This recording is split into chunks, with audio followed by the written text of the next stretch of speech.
Hello दोस्तों, welcome to my YouTube channel learning must go. आज हम पेडागोजी में जो टॉपिक करने जा रहे हैं वो एक बहुत ही इम्पोर्टेंट टॉपिक है। इम्पोर्टेंट इसलिए है क्योंकि इससे आपके एग्ज़ाम में 1 से 2 क्वेश्चन आते हैं और कई बार क्वेश्चंस की संख्या इससे ज़्यादा भी हो जाती है। देखेंगे वो टॉपिक है क्या हमारा। वो टॉपिक है हमारा सतत एवं व्यापक मूल्यांकन, यानी कि कंटिन्यूअस एंड कॉम्प्रिहेंसिव एवेल्यूएशन। इसमें देखिए 2 वर्ड दिए गए हैं, एक है हमारा सतत और दूसरा है व्यापक। अगर हम इन दोनों वर्ड का मतलब समझ लें तो हमें समझ में आ जाएगा कि सतत एवं व्यापक मूल्यांकन होता क्या है। जानेंगे सतत का मतलब। पहला है हमारा वर्ड सतत। सतत का मतलब होता है समय समय पर होने वाला मूल्यांकन। क्या मतलब होता है? समय समय पर होने वाला मूल्यांकन ही क्या कहलाता है? हमारा सतत मूल्यांकन कहलाता है ना, मूल्यांकन। ठीक है। वहीं हमारा व्यापक मूल्यांकन क्या होता है? वहीं हमारा व्यापक मूल्यांकन होता है, व्यापक मूल्यांकन होता है अधिगम के हर पहलू का मूल्यांकन। अधिगम के हर पहलू का मूल्यांकन, के हर पहलू का मूल्यांकन। देखिए, एक हमारे साइकोलॉजिस्ट हुए हैं, उनका नाम है मिस्टर ब्लूम। मिस्टर ब्लूम के अकॉर्डिंग अधिगम के 3 क्षेत्र होते हैं। कौन कौन से होते हैं? संज्ञानात्मक क्षेत्र, भावात्मक और क्रियात्मक। अधिगम के 3 क्षेत्र होते हैं। इन तीनों का जब मूल्यांकन होगा तो वही हमारा क्या कहलाएगा? वही हमारा कहलाएगा व्यापक मूल्यांकन। देखिए, संज्ञानात्मक मतलब जो भी बच्चे को पढ़ाया जा रहा है, यानी कि शैक्षिक मूल्यांकन से संबंधित होता है हमारा संज्ञानात्मक मूल्यांकन। और भावात्मक पक्ष होता है हमारे बच्चों की भावनाओं से संबंधित, यानी कि बच्चा सिचुएशन के हिसाब से भावनाओं को प्रकट कर पाता है या नहीं। अगर बच्चे को दूसरे का सहयोग करने के लिए कहा जाए तो क्या वो सहयोग की भावना प्रकट कर पाता है या नहीं। यानी कि भावात्मक पक्ष हमारा किससे संबंधित होता है? भावनाओं से संबंधित होता है। वहीं होता है हमारा क्रियात्मक पक्ष, किससे संबंधित होता है? क्रियाकलापों से संबंधित होता है, एक्टिविटी से संबंधित होता है। बच्चों के गेम्स में क्या डेवलपमेंट चल रहे हैं, बच्चों के एक्टिविटीज़ में क्या डेवलपमेंट है, इनसे संबंधित हमारा होता है क्रियात्मक पक्ष। देखिए, हमारे सिलेबस में 3 वर्ड्स होते हैं जिनमें हमें अधिकतर कन्फ्यूज़न रहता है। कौन कौन से वर्ड्स होते हैं? मापन, आकलन एवं मूल्यांकन। मापन यानी कि मेजरमेंट, आकलन असेसमेंट, और मूल्यांकन होता है इवैल्यूएशन। जानेंगे तीनों में डिफरेंस क्या होता है। मापन का मतलब होता है कि वस्तुओं को संख्यात्मक रूप प्रदान करना, यानी कि वस्तुओं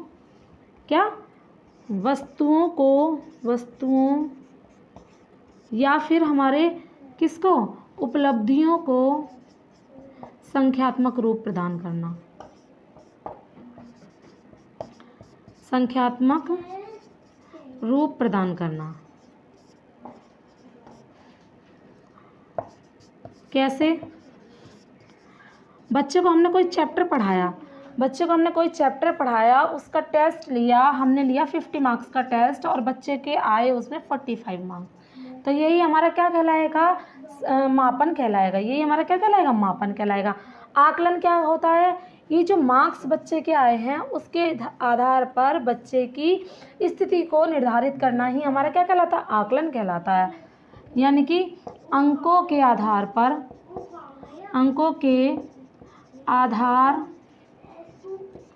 पर बच्चे की उपलब्धियों का निर्धारण, बच्चे की उपलब्धियों का जो निर्धारण होता है वही हमारा क्या कहलाता है? आकलन कहलाता है। उपलब्धियों का निर्धारण यानी कि बच्चा कितना सीख चुका है, बच्चे के सीखने में अभी कहाँ कमी रह गई है, ये सब हमारा क्या कहलाता है? आकलन कहलाता है। ठीक है। आकलन और मूल्यांकन में एक और बेसिक डिफरेंस होता है। वो क्या होता है? जो आकलन होता है वो हमारा किसी पर्टिकुलर विषय से संबंधित होता है। आकलन हमारा क्या होता है? किसी एक विषय से संबंधित होता है, किसी एक विषय से संबंधित होता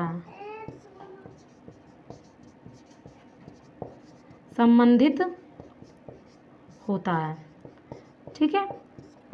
मूल्यांकन में क्या होता है? मूल्यांकन भी हमारा क्या होता है? मूल्यांकन में भी हम अंकों के आधार पर बच्चों की उपलब्धियों का निर्धारण करते हैं, लेकिन मूल्यांकन में हम बच्चे के व्यक्तित्व के हर पहलू का निर्धारण करते हैं। मूल्यांकन में क्या होता है, बच्चे के व्यक्तित्व के हर पहलू का आकलन होता है।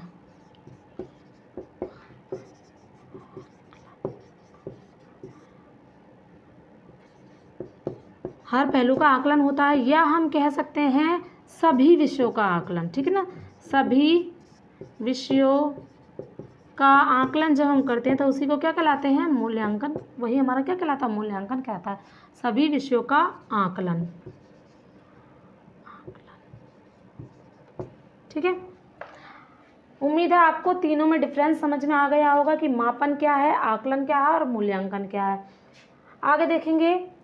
आगे देखेंगे कि आकलन और मूल्यांकन का क्या उद्देश्य होता है।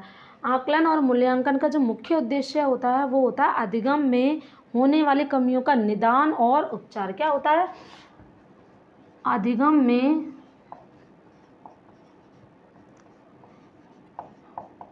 होने वाली कमियों का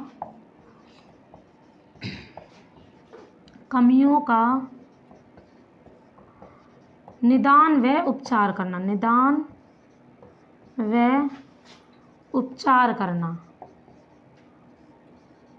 अब देखिए यहाँ दो वर्ड आए हैं, निदान और उपचार। क्या है, निदान और उपचार।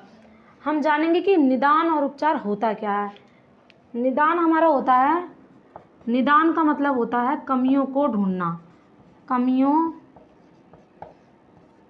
को ढूंढना। कमियों को ढूंढना ही क्या कहलाता है, निदान कहलाता है। वहीं उपचार क्या कहलाता है, उपचार कहलाता है कमियों को दूर करना, कमियों को दूर करना। कैसे देखेंगे, अधिगम प्रक्रिया के दौरान जब बच्चों के सीखने में कहीं कमी रह जाती है या बच्चा किसी चीज़ को अच्छे से सीख नहीं पाता, तो हमें ज़रूरत है कि हम जानें कि बच्चा किसी चीज़ को सीख क्यों नहीं पा रहा है। जब हम उसका रीज़न जानेंगे तो वही हमारा क्या कहलाएगा, निदान कहलाएगा। और उसका रीज़न जानने के बाद हम उसका सॉल्यूशन उसे दे देंगे, यानी कि उसकी समस्या को दूर कर देंगे, तो वही हमारा उपचार कहलाएगा।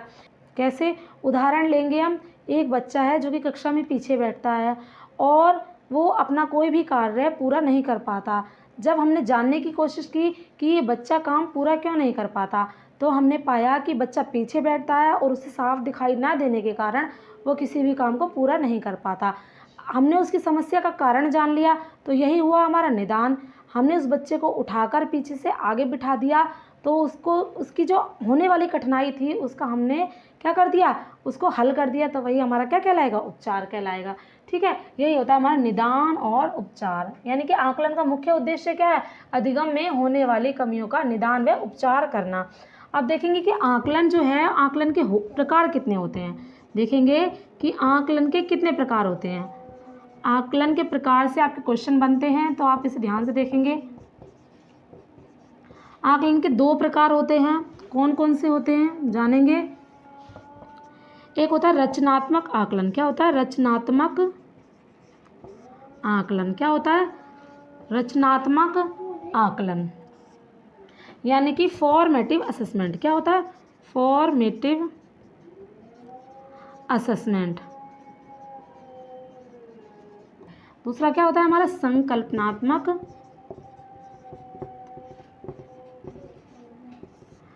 आकलन, यानी कि समेटिव असेसमेंट।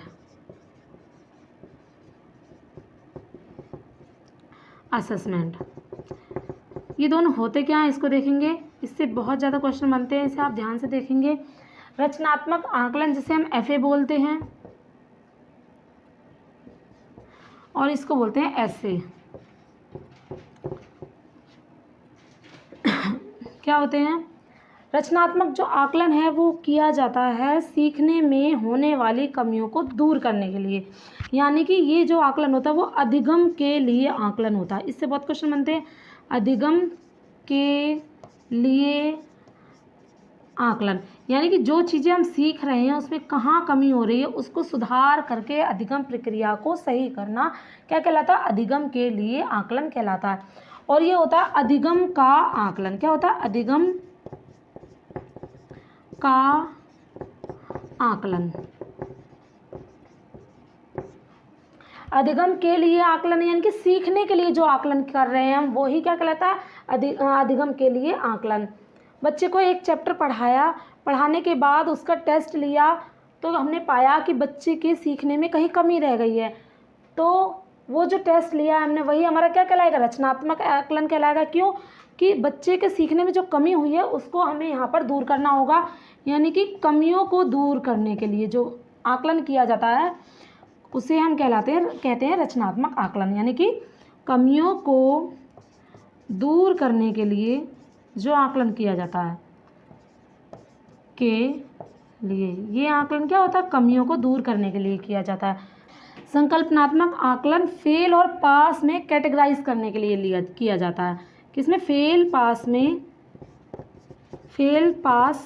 में कैटेगराइज करने के लिए लिया जाता है। संकल्पनात्मक आकलन क्या होता है, फेल पास में कैटेगराइज करने के लिए किया जाता है।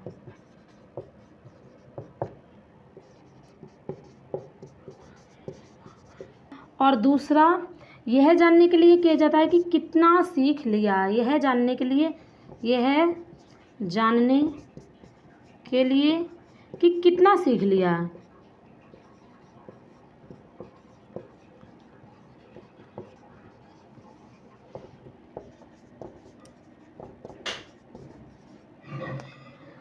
देखिए, रचनात्मक आकलन तो सीखने के लिए आकलन है, यानी कि हमारे सीखने में जो कमियां रह गई हैं उनको दूर करके अपनी अधिगम प्रक्रिया को सुचारू रूप से चलाना। संकल्पनात्मक आकलन जो होता है हमारा सीखे हुए का आकलन होता है, यानी कि हमने अब तक कितना सीख लिया है उसके आधार पर बच्चों को कैटेगराइज करना या फेल पास में श्रेणीबद्ध करना हमारा क्या कहलाता है, संकल्पनात्मक आकलन कहलाता है।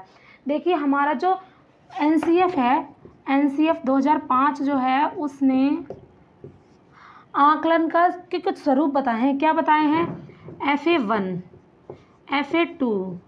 FA1, FA2 के बाद ये मतलब सीखने के लिए आकलन है। FA1, FA2 क्यों लिया जाता है कि बच्चा जब सीख रहा है तो टीचर को चाहिए कि वो जाने कि बच्चे ने जो सीखा है उसमें कहीं कमी तो नहीं रह गई है, अगर कमी रह गई है तो उसको वो दूर कर ले, उसके बाद वो लेते हैं SA1। ठीक है, उसी तरीके से होता है हमारा FA3, FA4 और इन दोनों के बाद फिर क्या कहलाता आता है हमारा SA2। ये जो है हमारे NCF ने आकलन का स्वरूप बताया। क्या बताया, आकलन का स्वरूप बताया। ठीक है, देखिए, रचनात्मक आकलन और संकल्पनात्मक आकलन में हम अगर कोई एग्जाम्पल लें तो ले सकते हैं कि जब हम टेट एग्ज़ाम दे रहे हैं, यानी कि सीटेट एग्ज़ाम हम दे रहे हैं, उससे पहले जो भी हम प्रैक्टिस सेट लगा रहे हैं वो हमारे क्या कहलाएंगे, FA कहलाएंगे। और जब हम फाइनल एग्ज़ाम सीटेट का देंगे जाकर, वो उस समय पर हमारा क्या होगा, ऐसे होगा, यानी कि हमने कितना सीख लिया है उसका आकलन होगा। और टेस्ट जो हम दे रहे हैं, देख रहे हैं कि हमने जो सीखा है उसमें कहाँ कमी रह गई है, मुझे क्या और पढ़ना है, क्या चीज़ जो है मेरे को पढ़ने से रह गई है, उसको हम क्या कर लें, अपनी कमियों को दूर कर लें, और ताकि हम ऐसे के लिए अच्छे से प्रिपेयर हो जाएं। ठीक है, ये होगा हमारा रचनात्मक आकलन और संकल्पनात्मक आकलन में अंतर। कई बार क्या होता है कि हमारा संकल्पनात्मक आकलन है वो रचनात्मक आकलन भी हो सकता है। कैसे हो सकता है कि सीटेट एग्ज़ाम में हम अपीयर हुए था, हमारा उस समय क्या वो ऐसे था, लेकिन हम सीटेट एग्ज़ाम में किसी कारण से क्वालिफाई नहीं हो पाए तो हम क्या करेंगे, एसेस करेंगे कि हमारी कहाँ गलतियाँ रह गई, कहाँ हमें और वर्क की ज़रूरत है, और क्या करेंगे, हम अगली बार उन कमियों पर अपने वर्क करेंगे। और जब हम वर्क करेंगे तो ऐसे जो है उसने हमें कमियों को बताया, कुछ सिखाया, तो वो ऐसे हमारा किस में कन्वर्ट हो गया, FA में कन्वर्ट हो गया। अब आगे जो हम सीटेट देंगे वो कहलाएगा हमारा ऐसे, जो पिछला सीटेट था हमारा जो कि क्वालिफाई नहीं हुआ, वो उस समय हमारा क्या हो जाएगा, FA में कन्वर्ट हो जाएगा। आगे मैंने एक नोट पॉइंट लिखा है कि NCF के अनुसार आकलन या मूल्यांकन शिक्षण प्रक्रिया का अंतिम अंग न होकर कैसा, अभिन्न अंग है। NCF ने क्या कहा है कि जो मूल्यांकन या आकलन है वो शिक्षण प्रक्रिया का अंतिम अंग नहीं है बल्कि अभिन्न अंग है। कैसे? अधिगम प्रक्रिया को समझेंगे हम। यहाँ पे अधिगम प्रक्रिया को देखें तो यहाँ पर किस तरीके से होती है। अधिगम प्रक्रिया के 3 अंग होते हैं। कौन कौन से होते हैं? उद्देश्य, अनुदेशन, तीसरा होता है मूल्यांकन। उद्देश्य यानी कि ऑब्जेक्टिव होते हैं, अनुदेशन मतलब इंस्ट्रक्शन, और मूल्यांकन मतलब असेसमेंट। ठीक है, देखिए सबसे पहले हम क्या करेंगे, शिक्षण प्रक्रिया करने से पहले हम क्या करेंगे, उद्देश्य सेट करेंगे। उसके बाद हम बच्चों को पढ़ाएंगे, इंस्ट्रक्शन देंगे। उसके बाद क्या करेंगे, पढ़ाए हुए का मूल्यांकन करेंगे। ठीक है, मूल्यांकन करने के बाद अगर कहीं कमी रह गई है फिर से उद्देश्य का निर्धारण करेंगे, फिर से उनको इंस्ट्रक्शन देंगे और फिर से उनका मूल्यांकन करेंगे। इस प्रकार से ये क्या है, एक सतत चलने वाली प्रक्रिया है। क्या है? सतत चलने वाली प्रक्रिया है। कोई भी इसमें से एक ऐसा अंग नहीं है जो अंतिम रूप से आता हो, यानी कि अंत में आता हो। तीनों ही क्या है, शिक्षण प्रक्रिया या अधिगम प्रक्रिया के अभिन्न अंग हैं। आगे हम इससे बनने वाले कुछ क्वेश्चंस को देखेंगे जो कि आपके पिछले एग्जाम्स में पूछे गए हैं। चलिए देखते हैं इस टॉपिक से बनने वाले कुछ क्वेश्चंस को देखेंगे। पहला क्वेश्चन कि मूल्यांकन को कैसा होना चाहिए, वस्तुनिष्ठ प्रकार के लिखित कार्यों पर आधारित होना चाहिए, यानी कि ऑब्जेक्टिव क्वेश्चन पर आधारित होना चाहिए, एक अलग गतिविधि के रूप में लेना चाहिए, एक एक्टिविटी के रूप में इसको लेना चाहिए, शिक्षण अधिगम प्रक्रिया का एक भाग होना चाहिए, टीचिंग लर्निंग प्रोसेस का एक भाग होना चाहिए, केवल नंबरों के संदर्भ में करना चाहिए। बताइए इसमें से कौन सा आपका आंसर होने वाला है। देखिए देखेंगे, वस्तुनिष्ठ प्रकार के लिखित कार्यों पर आधारित होना चाहिए, ऑब्जेक्टिव क्वेश्चन पर आधारित होना चाहिए। ऐसा ज़रूरी नहीं है कि केवल ऑब्जेक्टिव क्वेश्चन के आधार पर ही हम क्या लें, मूल्यांकन करें। एक अलग गतिविधि के रूप में लेना चाहिए। क्या केवल एक्टिविटी के रूप में ही इसको कराना चाहिए, वो भी अलग से एक गतिविधि के रूप में लेना चाहिए? नहीं। क्यों नहीं लेना चाहिए? क्योंकि इसे अलग गतिविधि के रूप में नहीं लेना चाहिए। जो मूल्यांकन है वो हमारा शिक्षण अधिगम प्रक्रिया का ही एक भाग होता है, तो ये हमारा आंसर नहीं होगा। शिक्षण अधिगम प्रक्रिया का एक भाग होना चाहिए। हाँ, हमारा आंसर क्या जाना चाहिए, ये जाना चाहिए कि जो हमारा मूल्यांकन या असेसमेंट है वो शिक्षण अधिगम प्रक्रिया का एक भाग होना चाहिए, यानी कि सीखने के दौरान जो भी कमियां रह गई उसको दूर करने के लिए इसका प्रयोग किया जाना चाहिए। केवल नंबरों के संदर्भ में किया जाना चाहिए, केवल नंबरों में कैटेगराइज करने के लिए, बच्चों को नंबरों के आधार पर कैटेगराइज करने के लिए किया जाना चाहिए इसका प्रयोग, ये नहीं हो सकता। तो आंसर क्या होगा, ऑप्शन नंबर 3। अगला क्वेश्चन है, मूल्यांकन का मुख्य उद्देश्य हो। मूल्यांकन का मुख्य उद्देश्य क्या होना चाहिए? शिक्षार्थी की उपलब्धि को मापना, यह निर्णय लेना कि क्या विद्यार्थी को अगली कक्षा में प्रोन्नत किया जाए, सीखने में होने वाली कमियों का निदान एवं उपचार करना, शिक्षार्थी की त्रुटियां निकालना। बताइए इसमें से क्या आंसर जाना चाहिए इस क्वेश्चन का। देखेंगे, शिक्षार्थी की उपलब्धियों को मापना सही हो सकता है कि भाई शिक्षार्थी ने कितना सीखा, ये मापना हो सकता है। यह निर्णय लेने कि क्या विद्यार्थी को अगली कक्षा में प्रोन्नत किया जाए, केवल प्रोन्नत करने के लिए हम मूल्यांकन करें, तब तो केवल हम ऐसे करा लेते, एफए कराने की ज़रूरत ही क्या थी, हमें रचनात्मक आकलन की ज़रूरत ही नहीं थी। केवल हम क्या करा सकते थे, सम्मेटिव असेसमेंट करा सकते थे। तो यहाँ पर ये नहीं होगा इसका आंसर कि केवल बच्चों को अगली कक्षा में प्रोन्नत करने के लिए असेसमेंट किया जाए। सीखने में होने वाली कमियों का निदान एवं उपचार करना, क्यों हम असेसमेंट करते हैं, एफए का मुख्य उद्देश्य क्या होता है कि बच्चों के सीखने में कहाँ कमी रह गई हैं उन कमियों को ढूंढकर उन्हें दूर करना। ये हमारा इसका आंसर जो जाना चाहिए वो क्या होना चाहिए, सीखने में होने वाली कमियों का निदान व उपचार करना, इसका आंसर होना चाहिए। शिक्षार्थी की त्रुटियां निकालना, अच्छा बच्चों की त्रुटियां हम निकालेंगे तो उन्हें सुधारेगा कौन, ठीक है, तो ये हमारा आंसर नहीं जा सकता। आंसर क्या होना चाहिए हमारा, ऑप्शन नंबर 3, सीखने में होने वाली कमियों का निदान एवं उपचार करना। ये मैंने आपको डायरेक्टली इसका उद्देश्य लिखाया भी है। अगला क्वेश्चन देखेंगे, क्रिस्टीना अपनी कक्षा को क्षेत्र भ्रमण पर ले जाती है और वापस आने पर अपने विद्यार्थियों के साथ भ्रमण पर चर्चा करती है। यह डैश की ओर संकेत करता है। क्रिस्टीना कौन है? क्रिस्टीना एक टीचर है जो कि अपने बच्चों को भ्रमण पर घुमाने के लिए ले जाती है और वहाँ से आने के बाद वो भ्रमण पर यानी कि उस टूर पर चर्चा करती है। वो क्या करना चाहती है? ये किसकी ओर संकेत कर रहा है? सीखने के लिए आकलन की ओर संकेत कर रहा है। सीखने के लिए आकलन क्या होता है हमारा? FA यानी कि फॉर्मेटिव असेसमेंट यानी कि रचनात्मक आकलन। क्या ये हमारा FA है? FA क्या होता है? सीखने के लिए आकलन। आकलन के लिए सीखना, ये तो कुछ होता ही नहीं है कि आकलन के लिए सीखना। दो चीज़ें होती हैं, सीखने के लिए आकलन या सीखे हुए का आकलन। तो यहाँ पर ये तो होगा ही नहीं, ये कुछ नहीं होता। आकलन का सीखना, ये भी कुछ नहीं होता। सीखने का आकलन, जो सीख लिया है उसका आकलन करना चाहती है, ये होता है हमारा समेटिव असेसमेंट यानी कि संकल्पनात्मक मूल्यांकन। तो बताइए इसमें से क्या होगा?